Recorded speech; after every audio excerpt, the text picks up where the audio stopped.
दौलत, शोहरत, political power और पैसे की हनक क्या होती है, ये जानना चाहते हैं तो मिलिए महाराष्ट्र की ट्रेनी IAS पूजा खेड़कर से।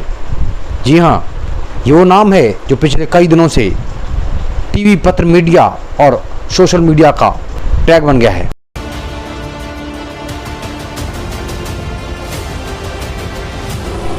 अपनी प्राइवेट लग्जरी ऑडी कार पर लाल और नीली बत्ती लगाकर चलने वाली ये ट्रेनी IAS पूजा खेड़कर, जो इस समय अखबार और टीवी की सुर्खियां बनी हुई है, ये पिछले 24 घंटों से लापता है। इसका कोई सुराग नहीं मिल रहा है।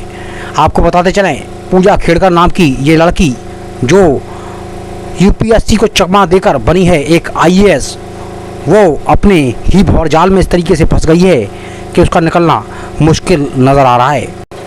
जब मीडिया वाले पूजा खेड़कर के दरवाजे पर पहुंचे तो पूजा खेड़कर की मां ने उनको ही लताड़ दिया और पूजा खेड़कर की मां उन पर ही घुर्राने लगी और बोली, अगर मेरी बेटी को तुम्हारी वजह से कुछ हुआ तो इसके जिम्मेदार तुम होगे। आपको बताते चलें, पूजा खेड़कर की मां का एक वीडियो वायरल हुआ है जिसमें पूजा खेड़कर की मां कुछ किसानों को तमंचा लहराते हुए और अपने बंदूक की नोक पर दबाने का प्रयास कर रही है। कि वीडियो वायरल होने के बाद से ही पूजा खेड़कर की मां और पूजा खेड़कर दोनों का ही मुश्किलें बढ़ गई हैं। पूजा खेड़कर की मां जिस प्रकार से अपना व्यवहार प्रस्तुत कर रही है, वो व्यवहार कहीं ना कहीं संस्कार के रूप में पूजा खेड़कर को भी प्राप्त हुए हैं और इस सब के चलते पूजा खेड़कर लग्जरी जीवन व्यतीत करने के लिए इतनी उतावली थी कि उसको सब्र नहीं हुआ और उसके सब्र का बांध टूट गया, जिसके चलते पूजा खेड़कर की मां और पूजा खेड़कर का व्यवहार जग जाहिर है और सबको सामने दिखाई दे रहा है। जिस प्रकार से पूजा खेड़कर पिछले 24 घंटों से लापता है। पूजा खेड़कर को बताते चलें, पूजा खेड़कर को पुणे पुलिस ने अपनी सफाई देने के लिए और अपना बयान दाखिल करने के लिए पूजा खेड़कर को 2 बार नोटिस जारी करके पुणे के कमिश्नर ऑफिस में बुलाया गया था, मगर पूजा खेड़कर पिछले 24 घंटे से लापता है। पूजा खेड़कर का मोबाइल भी बिल्कुल बंद जा रहा है और पूजा खेड़कर ने कोई भी सूचना ये नहीं दी है कि वो कहाँ पर है। पूजा खेड़कर ने अपने ना आने की कोई भी वजह बताई नहीं है, जिसके चलते पुणे पुलिस के भी हाथ पैर फूल चुके हैं। मैडम जी ने सरकारी अधिकारियों का चयन करने वाली एक प्रतिष्ठित संस्था UPSC को जिस प्रकार से चूना लगाया है, उस प्रकार से मैडम जी के सातिराना दिमाग और उनके पिता IAS पिता का सातिराना दिमाग और उसकी मां का ये वायरल वीडियो उसके लिए परेशानियों का सबब बन गया है। आपको बताते चलें, पुणे पुलिस ने अपना बयान दर्ज और स्पष्टीकरण के लिए पूजा खेड़कर को बीते 20 जुलाई को अपने कमिश्नर ऑफिस में इनवाइट किया था। हालांकि जैसे तैसे पूजा खेड़कर ने अपने आने की 20 जुलाई को हामी भर दी थी, मगर तब से लेकर अब तक पूजा खेड़कर का कोई भी पता नहीं है। और अभी तक की मिली जानकारी के मुताबिक ये नखरेबाज मैडम ट्रेनी IAS पूजा ने अपना फोन ही बंद कर लिया।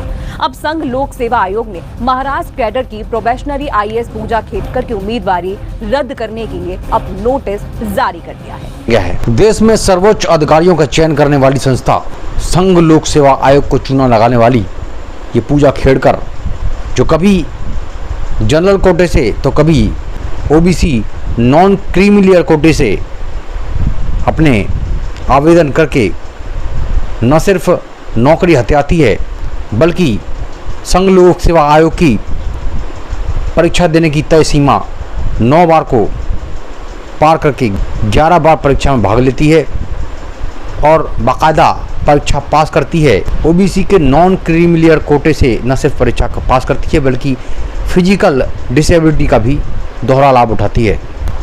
अपनी ट्रेनिंग पीरियड ख़त्म होने से पहले ही उसने अपने डिस्ट्रिक्ट मजिस्ट्रेट की अफसर के अनुपस्थिति में उसके सारे सामान को निकाल कर उसकी जगह पर अपना न सिर्फ नेम प्लेट चस्पा की, बल्कि अपने रुतबे की हनक भी अपने जूनियर अधिकारियों पर दिखाना शुरू कर दिया। और यहीं से खेल शुरू होता है उसकी पूरी जालसाजी का। जी हाँ, ये वह मामला है जो आज UPSC के तैयार करने वाले प्रत्येक विद्यार्थी के लबों पर है। भारत का हर वो विद्यार्थी जो पढ़ने के बाद अपने चयन के लिए किसी न किसी परीक्षा की तैयारी कर रहा है, वे सभी पूजा खेड़कर को अच्छी तरीके से पहचान चुके हैं। भारत का ये प्रत्येक विद्यार्थी और प्रत्येक बच्चा जानना चाहेगा आखिर EWS है क्या, यानी कि economical weaker section economical weaker section उन लोगों के लिए लागू किया गया है। भारत में जो आरक्षण व्यवस्था है उसका उद्देश्य बहुत ही पवित्र है, यानी कि आरक्षण व्यवस्था ये कहती है सामाजिक और आर्थिक दृष्टि से कहीं पिछड़ गए हैं उनको मुख्य धारा में लाकर उनको मुख्य धारा से जोड़ने का काम करना चाहिए। मगर आप समझिए कि एक deputy jailer A1 grass group A की नौकरी करने के बाद किस प्रकार से EWS कैटेगरी का सर्टिफिकेट निकाल सकता है। मगर ऋषिराज राय के नाम के इस व्यक्ति ने सन 2022 में EWS कैटेगरी से परीक्षा पास की और बाकायदा UPSC में संरक्षण प्राप्त किया बतौर IRS के पद पर। EWS कैटेगरी के अंतर्गत 8 लाख से अधिक वार्षिक आय आपकी नहीं होनी चाहिए, ऐसा कहा गया है। दूसरा नाम हम लोग देखेंगे यहाँ पर निमसी त्रिपाठी। इन्होंने UPSC परीक्षा 2020 में 622 रैंक के साथ हासिल की और ग्रुप ए की नौकरी करने के बाद ग्रुप ए की नौकरी भी करते हुए UPSC 2023 में फिर से इन्होंने 368वीं रैंक प्राप्त की और EWS कैटेगरी के साथ में इन्होंने जो है UPSC की 2023 में दोबारा से परीक्षा कैसे पास कर ली। आखिर अधिकारी बनने के बाद कैसे कोई आदमी गरीब रह सकता है, ये सवालिया निशान खड़ा करता है। सिर्फ इतना ही नहीं, इसके बाद और भी कई सारे नाम हैं जिनमें अनमोल आठावले है। ये UPSC 2021 में 667वीं रैंक हासिल करते हैं और उसके बाद UA में सर्विस भी करते हैं। इसके बाद जो है EWS कैटेगरी में जो ये दोबारा से परीक्षा पास करते हैं। ऐसा ही एक और वाक़या सामने आ रहा है जिसमें जो है अनंत सिंह नाम के एक व्यक्ति ने इन्होंने 2019 में UPPCS की परीक्षा पास की और EWS कैटेगरी से उन्होंने ये परीक्षा पास की। UPPCS की परीक्षा पास करने के बाद बाकायदा ये अधिकारी बन गए। अधिकारी बनने के बाद 2020 में इन्होंने EWS कैटेगरी लगा करके UPSC का फॉर्म भरा। आखिर एक अधिकारी बनने के बाद कैसे कोई आदमी गरीब रह सकता है। फिर इन्होंने जो है EWS कैटेगरी सर्टिफिकेट से फॉर्म भरा। 2021 में EWS कैटेगरी से ही इन्होंने फिर से UPSC की परीक्षा पास कर ली।